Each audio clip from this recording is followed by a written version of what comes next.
Good morning. Welcome to Coffee Talk. I'm Mark Bradberry. Why don't you grab a cup and join me this morning? Hey, are you a people person? I sure am. I derive a lot of energy from my interactions with other people.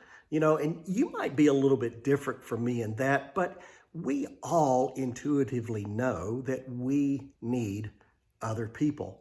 It's hardwired into us. We've all heard that phrase, it's not good for a man to be alone. And that's a phrase that actually goes back to some of the most ancient of literature, the book of Genesis from the Old Testament. We want relationships. We're made for it, but without the proper maturity and skills, that God-given need for support and attachment can lead us, particularly when there are emotions or desperation involved, to really get into some trouble.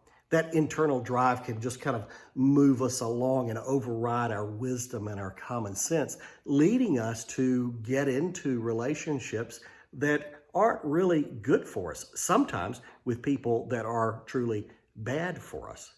What kind of qualities do you look for in other people with whom you may have relationships? We all tend to look first on the outside, the physical features, the charm, the charisma, the success, the skills, the abilities, and the like. You know what I'm talking about. The beautiful blonde, the muscular hunk, the athlete, the star, the heartthrob, people with good hair, good teeth, and the fancy things in life.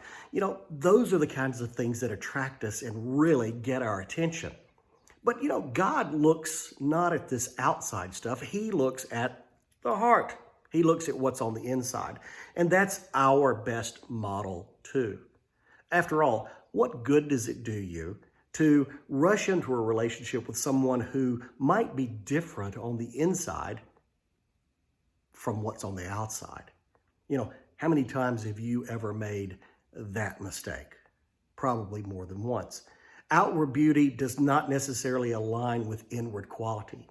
It's kind of like trying to pick out one of those soft, cream-filled chocolates from the box, expecting it to be vanilla, and then discovering that it's instead raspberry gel.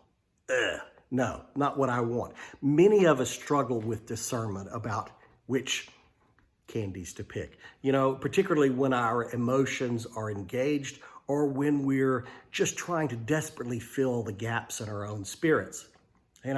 Shallow relationships based on superficialities just don't have the roots to survive and become good relationships.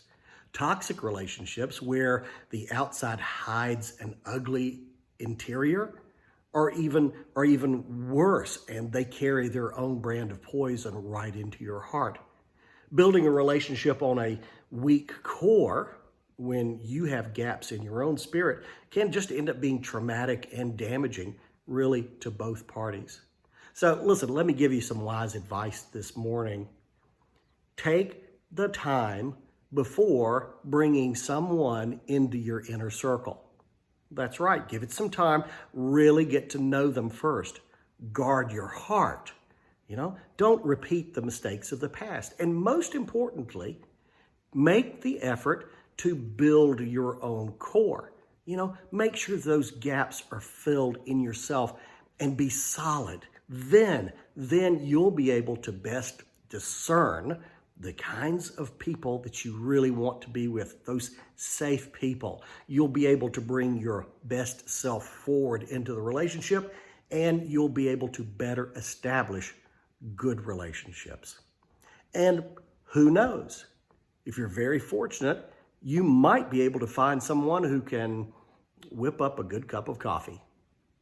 Enjoy your coffee.